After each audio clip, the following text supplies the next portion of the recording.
What's up guys, amazing weekend. Today I'm up at Cranage Hall up in Cheshire doing a talk about Lewis and about Formula 1, but of course we got so much to talk about. I want to say a massive congratulations to Lewis, unbelievable respect for what he has achieved along with his team. I just run out of words to describe it, but just an incredible achievement. Of course we've got the 2021 regs that have come out over the weekend, and we've got the US Grand Prix to talk about. So thanks for all your questions. Welcome to another Ask Elvis.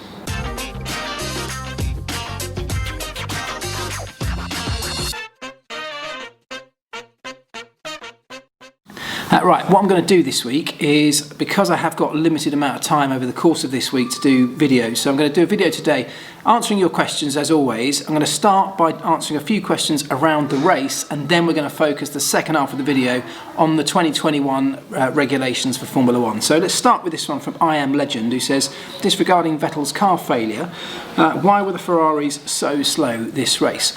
And I think we can open up into quite a big discussion about this, because of course we had this technical directive issued by Formula 1, or by the FIA rather, onto around this grey area, and it's not really even a grey area, but somebody questioned, in terms of, i.e. Red Bull questioned the legality of a theoretical system which sent electrical pulses through an electrical cable that was running very, very close to the fuel flow meter, which is a standard part, of course, on every Formula 1 car that the FIA uses to monitor fuel flow and make sure it doesn't go over its prescribed limits.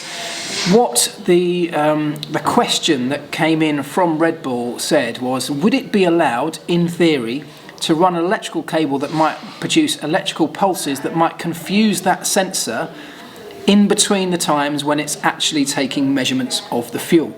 So in theory, would it be possible to have your fuel flow meter giving a correct reading at the point when it needs to take the reading, as it does in intervals, you know, on the Formula 1 car, and in between those intervals, could you confuse that sensor into allowing more fuel to flow through the system? Now, that question from Red Bull wasn't just plucked out of thin air. These things happen because teams have you know, a very good idea, if not proof, they have a very good idea of what another team might be up to, and so instead of lodging a full-on protest, which has various political ramifications and all sorts of other things, they just ask the FIA for clarification on a certain detail. So they'll pose the question as if to say, look, if we, Red Bull, wanted to do this, and then they describe what they want to get clarified, would you deem that legal? And what that does is the FIA then have to come back, they have to write to every single team and say, look, this is a clarification on the ruling around this, and if you were to do that, if anybody was to do that, it would be deemed illegal. Now that means, of course, if a team, let's say Ferrari, were doing something like this, they have to take it off the car, because they have now had it in absolute clear terms clarified that that would be an illegal interpretation of the rules. So there's no proof to say that's what they were doing, but they have now lost an awful lot of pace. Lots of people within the paddock think it might be directly related to this. And to answer your question, why were the Ferraris so slow in the race? You know, that may well be that that's a part of it. You've also got to factor in that Leclerc perhaps was on an older engine, perhaps a less optimum engine. Sebastian, of course, had that problem with his car. And on that problem, to me, that looks like a strange one. Ferrari would never say it, but it looked to me like it was perhaps rear anti-roll bar related. You know, maybe because it was at the start of the race, it's the kind of thing that is rare, but it could happen that somebody forgot to put the rear anti-roll bar in. I know that sounds crazy, but it happened right from the start of the race, that he was getting massive understeer, which would be a symptom of the rear end just having too much roll in it. Or perhaps the rear anti-roll bar or a rear anti-roll bar link was broken, something like that. And then, of course, without that roll stiffness that the rear anti-roll bar gives you, stop the car tipping over so much of the rear, maybe it just had too much movement, maybe it had too much roll, it overflexed, or put too much load through a component, which eventually then broke just a few laps in. So we can disregard Vettel. He wasn't in the race in any form, but you know, Leclerc perhaps could be mitigated by that engine problem, but still in qualifying they weren't showing the pace that they had in previous races, and that's what most of the other top teams were concerned about in the build-up to this. They all have GPS traces that know exactly how and when Ferrari are deploying all of their systems and how much advantage it gives them. And what they're suggesting now is that they're not seeing that at this race. So draw your own conclusions. There's no evidence for this either way, but that's a very good theory on why perhaps they haven't been as strong at COTA than they otherwise have been in the races building up to this one. Right, sticking with the race, Carl Harris says, "Hi Mark, do the drivers' internal teams know each other's tyre strategies? For example, Bottas was on a 2-stop, Hamilton on a 1-stop. Did each side of the garage know that when making those decisions?" Yes, they would do. You know, they have a very clear and open policy, particularly at Mercedes, about sharing the data, the information from both sides. The radio traffic, you know, all goes through that central hub within the garage. So yes, they know what each other's up to. It doesn't stop them changing their minds at the last minute if they want to, if they feel like there's an opportunity that's suddenly presented themselves. But there's no real it's not a complete split down the middle of the garage where there's this invisible wall where you can't see or hear what the other side's going on. So yes, they do have a very good idea what the other side is thinking. Let's see, what else do we have about this particular race? Okay, this one from the Gingerbread Man, who says, "Why does it seem that the hard tyres seem less durable on the COTA circuit than the mediums?" Because it did appear a little bit like that, didn't it? You know, in Mexico, it seemed like the opposite. The hard tyres just ran and ran and ran. And of course, Lewis did a very good job on them yesterday, but they didn't seem to have the longevity that they perhaps have had previously. But you have to remember that tyre life and performance is absolutely intrinsically linked to the temperature that they're operating at. And so if you can't manage to get your tyres into the right temperature window, they will degrade more quickly, they will wear more quickly because you'll slide more. You just don't get the performance out of them. So you tend to find most things in modern Formula One, in this current era of Formula One, tend to be at least significantly impacted by tyre temperature and whether or not you can get your car and your tyres into that tyre temperature window. And that can be affected by all sorts of things, like the nuances of each particular car, the driving style of each driver, of course the ambient and track temperature and conditions. So there's a whole load of factors, but that's the job of a Formula One team, is to take all those factors into consideration and work the tyres in such a way that they do operate in the right window, and then you get the best out of them no matter what the compound. Right, let's move to the 2021 questions. In fact, before we do that, let's quickly get this one from Stephen Sutton, who says, "Has the introduction of the fastest lap bonus point had the effect on the season that it was planned to or not?" Well, I'd love to know what you think on this, because personally I don't think so. I was very sceptical before the season started about what effect it might have. I don't really think we've seen any addition to the show, do you? I know that people have stuck on a set of soft tyres and gone for it late on in a race, but does that really give us more entertainment? I don't think it's impacted race results in a dramatic way. So for me, I never thought it was a great idea, and I'd love to know what you think. Maybe it has spiced up the odd occasion for you. Maybe you'd love to see a car at the limit at the end of a race, as opposed to the rest of them might be managing tyres to the end. So maybe it's given us that. But I'd love to know your thoughts, so drop me a line in the comments below. Right, Scott Deal, talking of 2021, says, "Hi Mark, 2021 question for you. With Adrian Newey heavily involved in the ground effects design of the Aston Martin Valkyrie, does Red Bull stand to benefit as the 2021 rigs start to coalesce?" Well, first of all, if you've got Adrian Newey on your team, then you probably stand to benefit something, because he's obviously a technical mastermind that has transcended so many rule changes and still managed to come out on top throughout most of them. So he's a great asset to any team. But in terms of the ground effect, I don't think the Valkyrie is necessarily something that will give them an advantage with having had him work on that. Ground effect, there's a big popular misconception around ground effect, and I've seen it loads over this weekend with 2021 now being announced. Ground effect is not something that we had back in the late 70s or 80s and has then disappeared. It's a bit of knowledge, it's knowledge that we now know and can't unlearn. So everything we do now around the underside of a car is all using ground effect to some extent. That's why we've got cars tipped up at angles like that, because we can utilise the ground effect with that lower front wing, lower front of the floor, and it's all based around ground effect. It's not the same effect that we had back in the 80s, But the idea and the learning from it and the knowledge and expertise has been a constant running through every single Formula One team. Every wind tunnel is constantly focusing on what they can gain from some kind of ground effect with these cars. And yes, 2021 really does emphasise that. We put a lot more focus on it, so that will be great to see how teams interpret all that. But I don't think the Valkyrie necessarily will be a big advantage to Red Bull. Adrian Newey might just be the big advantage they have. Let's see. Glenn Robertson says, "Hi Mark, probably a lot of questions on the matter this week, but do you think the 2021 regs will be the holy grail it's been billed as? Are you sceptical at all? Do you believe that they will achieve the goals that were being promised?" That's a great question, and of course the answer is we don't really know. I don't think it's the holy grail, but I think actually if you read between the lines, Formula One are not even suggesting this is the holy grail. It's a first iteration which can be tweaked as we go forward. I do think, what I think is a real positive is that this is based on an awful lot of research that the teams have been involved in, Formula One have been involved in, a really experienced group of people have had a hand in this, which has not always been the case over previous years when we've had a big regulation change. So you've got to take that as a real positive, and let's wait and see what happens. My biggest fear is that by the end of next year at 2020, when we've got a stable set of regulations between now and then, we're going to have actually some great racing. We've already had it this year, haven't we? Teams are going to start closing up, engines or power units are going to converge even more, and we should get some great racing by the end of next year where it's really close between the top few.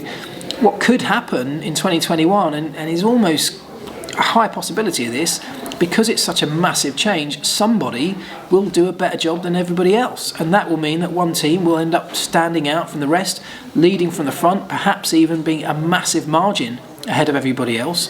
And you might find that people start complaining about that, that we didn't need changes and all this sort of stuff. What you have to remember is this is a long-term view that Formula One are taking here. It's not just about 2021, it's about the future of Formula One, and they have to make a change. They have to start with something. Personally, I think it's a pretty good starting point. So let's wait and see.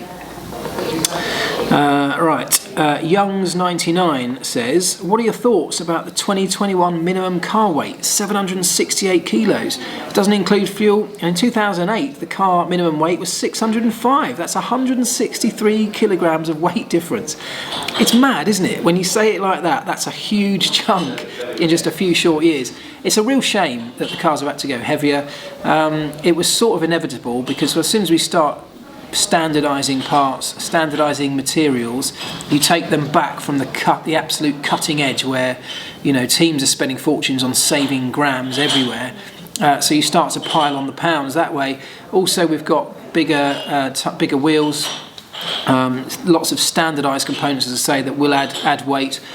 So the fact that we've got this bigger, heavier car is probably not great, and it's a shame for me that we didn't just shrink it all down, because the reality is that a Formula One team, if you give them a box to design something in, they will design it to fit in that box. So we could have said we want the cars to be half a metre narrower and a metre shorter, and we could have done that, but we didn't.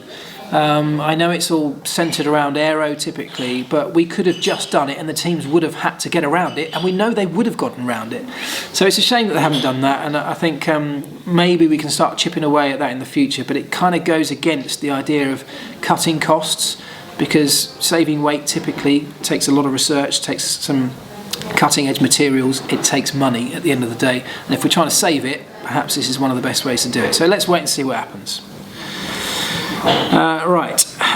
So Cax99 says, "How will the 2021 ground effect cars react compared to the current cars when they get a bit of air by accident, or even when they're just riding curbs aggressively? Also, when they end up in the rough stuff, will the underbody aero survive? Basically, will the cars be more or less robust by design? Loving your work, taking on the big questions like a boss." Keep it up. Thanks, man. So I don't think the biggest difference between what's coming for 2021 and what we had back in the old version in the 80s of ground effect, which made them so dangerous, was that they were, in some cases, entirely reliant on the ground effect, on underbody aero. So as soon as you had a car leaping off the ground or riding over a curb, you lost all impact of the underbody area, you lost all downforce in a split second, and the car could be spat off into the gravel traps or the barriers. So that was the big fear back then. But of course back then they were sealed in with side skirts on the side of the car, so it was a much more dramatic effect, and lots of them were even doing away with the wings, the over-the-top wings, so almost everything was coming from the underside. What we've got in 2021 is a watered down effect of that, but with modern thinking. So we're more efficient in the way we go about it, but we've still got wings that provide a chunk of downforce as well. So if we get a variation in underfloor downforce, which we will at times, of course we will, as ride height goes up and down and we go over bumps and that kind of thing, we're not losing everything. So I don't think we're going to have the same problems. Will they be more robust or not? I mean, we're going to lose all of those really overcomplicated barge boards and wing flaps and flick-ups. So actually we should get less pieces, I think, able to be broken off in a slight collision. So I'm hoping that actually we might have a slightly more robust car, particularly as well, given that it's heavier, some of the parts are standard, they'll probably be stronger in that regard as well. So hopefully a less robust car, maybe we'll be able to have a little bit of wheel-to-wheel action and it won't ruin somebody's race if they make contact. But again, let's wait and see. Das Fons simply says, how good does the 2021 car look? And I've got to say, it looks amazing. Again, I really want to know what you think on this, because I think aesthetically it's great. If you want to start making cars that young kids want to have posters up on their wall of, this is it. You know, this is something that's inspirational, for me anyway. Tell me if you agree, but I think they've done a really solid job, and if they can make the technical side of that work whilst keeping that stylised version of the car, then I think it's a win-win. Right, let's end on this one from PA38, who says 2021 wheels, new suspension designs needed? Question mark. Yes, it's an entirely new car, so everything is new, so that's the first thing. But yeah, the wheels, given that they are a larger diameter, a much lower profile tyre, yes, of course they're going to need something new in terms of suspension. And it's not just new components, it's a whole new philosophy. The current Formula 1 tyres, these balloon tyres, a huge amount of the car's suspension over bumps is taken up in the squash of that enormous sidewall. That's going to go. So therefore we've got to make the suspension much more compliant to be able to cope with that. The advantage from a team's perspective is that suspension you can really control. You can design a level of control that you want within it, whereas a great big balloon type tyre, you're just at the behest of the tyre manufacturer, and you've got what you've got. So there should be some quite good and interesting areas for development in suspension systems, although it's being simplified. Lots of things being taken away, like the hydraulic systems that we have now, very complex stuff. This still gives a huge area for development for the teams, and there'll be a lot of work going in that sense. So yes, totally new systems, a totally new way of thinking about how they control bump and ride and suspension. And of course, they've still got to, whilst doing all of that, find ways to work the tyres in the correct way to generate the right temperature that they need. The tyres and wheels, given that they're much narrower, will transmit every bump and lump through the suspension, which the car then has to deal with using those systems. So completely new way of thinking, but do you know what? I love that. This is what 2021 should be. Yeah, we could have gone further. Yes, we could have done things differently. I think this is a great starting point. You know, let's leave the engines. I mean, I know loads of you would have loved to have changed engines. Loads of manufacturers, believe me, would have loved to have changed engines. But we're not doing that. We're just focusing on the car, on the aero, and I personally think that's pretty sensible. Let's get that out of the way, and then we'll start focusing on the next iteration of what powers these cars.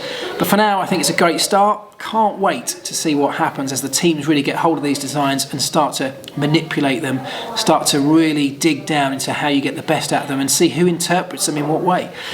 Love to know your thoughts as ever. Thank you very much for all the questions. That is it for this week, although I will be back very shortly, once I get out of here, selecting a winner for this week's prize. Remember that brilliant poster that I gave away in Thursday's video? If you entered, stay tuned. Picking a winner very soon. Right, on the way home, just time to announce the winner of this week's competition, and it is K1773 on Twitter. Congratulations, you shared the video that I put up on Thursday, used the right hashtag, and said something lovely about me as well. It's not why you won, but congratulations.